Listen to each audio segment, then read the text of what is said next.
morning mga ka-urban. It's December 5, 2025. Sunday ngayon at nakita naman po natin hindi siya gaanong color brown yung ating pond. Malaking influence yung bakit nagiging brown siya, brownish. Kasi malaki ang influence nung ating nilalagay na pagkain. Kasi noon hindi nila kaagad nauubos. Makikita natin napakalikot na nila. So today guys, ang isang cup hahatiin natin ng 3. Isa sa umaga, isa sa tanghali, isa sa gabi. So 1/3, 1/3, 1/3. Hatiin natin sa 3. Makakainin natin sila ngayong umaga. Ipapaubos natin itong 1/3. Mamayang tanghali na naman kasi malaki na sila mga guys. Napaka na nilang kumain. Mabilis. So ito po. Yung dati natin ginagamit ay 1/4 sa isang araw. 1/4 sa minsan dadagdagan natin konti. No? Pero ngayon, hatiin natin ng 3. Umaga, tanghali at saka sa gabi. Okay, ito na. Pakakainin natin ang ating mga alagang hito. Okay, kain lang ng kain. Yan, napakalaki oh. Tamo na. Wow. Guys, look at that. O, tingnan nyo.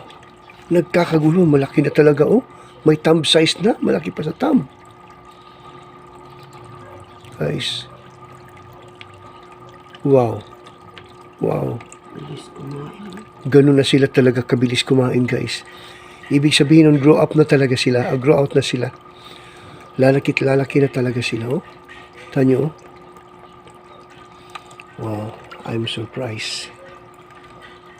Kalalagay pa lang natin sa pagkain, pero wow.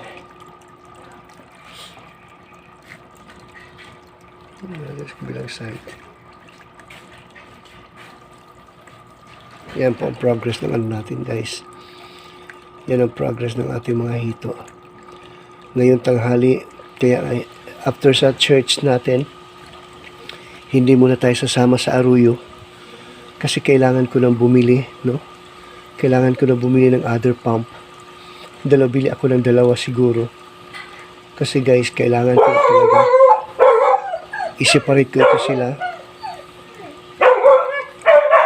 sa 2 o 3. Kasi yun, tumatahol na si tanyo na guys oh. At saka nakita nyo yung nung pinakita ko sa inyo ng other episode na meron akong na refrigerator.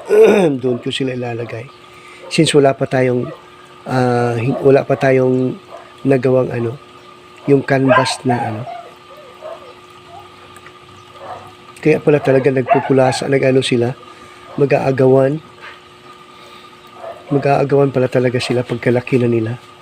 Kasi nasisiba talaga ang mga hito, guys. Napakasiba talaga ng mga hito. Masisiba talaga sila, guys.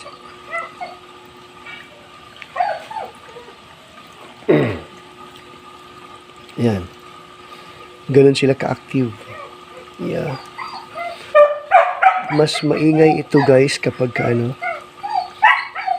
mas maingay ito kapag malalaki na talaga sila kasi splashing na sila.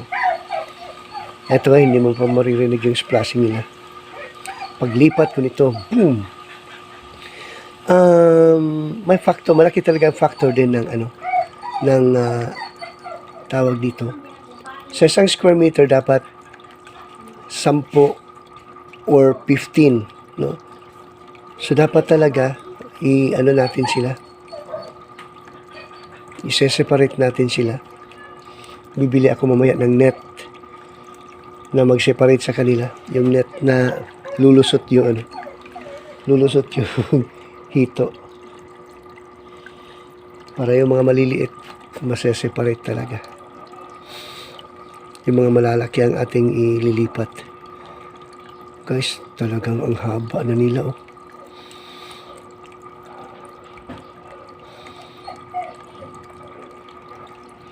Ito nga palang ating ito nga pala ating hito ay handog sa atin ng Pinoy Rab Foundation Livelihood Project Backyard Fish Farming or Urban Backyard Fish Farming. Hatid po sa atin ng Pinoy Rab Foundation. Tayo po ang pinakaunang recipient ng program na ito at we are planning to extend pagka successful na itong itong racing natin. Ang susunod naman po na gagawin natin ay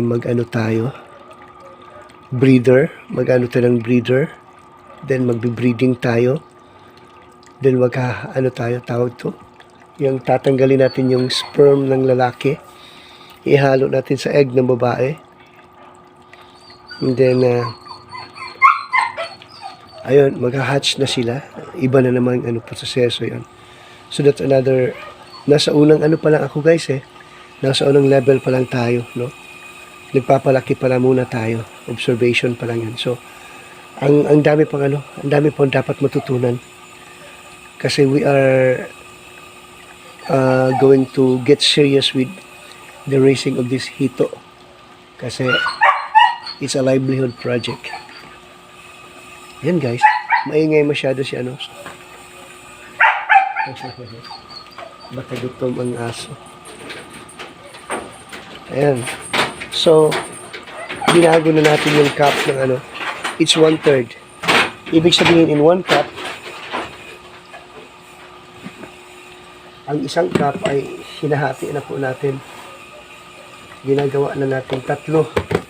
So, papakain tayo ngayon, papakain tayo sa tanghali, papakain tayo sa gabi. December December 5, araw po ng linggo. Kaya ito na po ang natin, status ng natin. At yeah, of course, kasali sa progress guys, ito po. Ayan, nilinis na po ni Sol yung place na yan.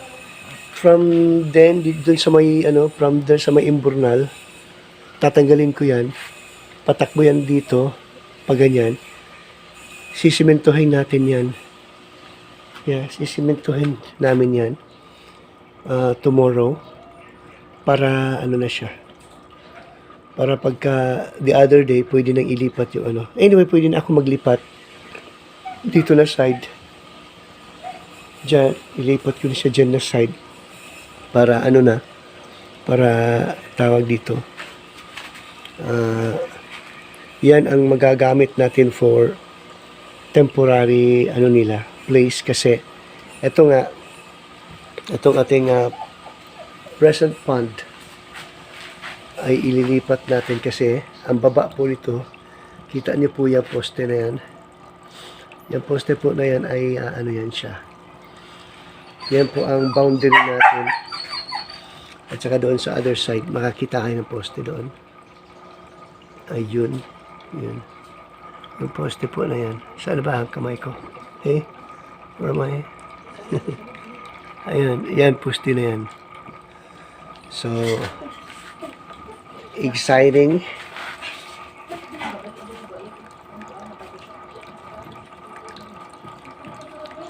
Ayan, ang bilis nilang kumain, guys. Talagang nagpupulasan. Ang bilis nilang kumain. Malaki na talaga. So, pa lang, guys? Nung 15th,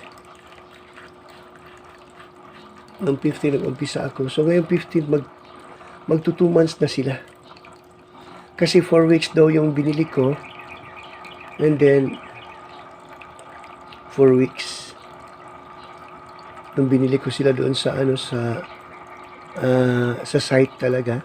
Sa Los Amigos, kay Dr. Domingo. Isang po siya, isang certified breeder, racer ng hito. 1 month na yun doon So, nung binili natin, ito na ngayon, magwa 1 month na rin sa atin ngayong 13. So, ibig sabihin nun, meron na lang silang 3 buwang natitira kasi 5 months ang harvest nito. Yung iba nga, 4 months eh.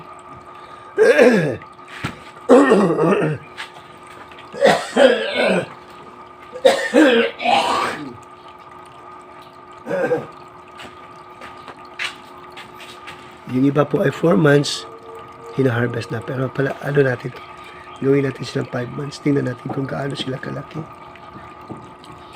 Pag makatapos na, pag matuto na tayong mag-ano guys, mag-separate ng mga breeders natin. Ano ito? Ito yung experiment natin na ano tayo ng mga breeders. Dito tayo hanap ng mga breeders. Tapos yung mga breeders yung palalakihin talaga pa natin. Ano daw 8 months daw So, 8 months daw. So, yan guys, no? So, sige. See you next episode na lang, no? This project is brought to us by Pili Rock Foundation, Livelihood Project, Urban Backyard, Fish Farm. Ito po sa River, tapos Madrid. Magandang gumana po sa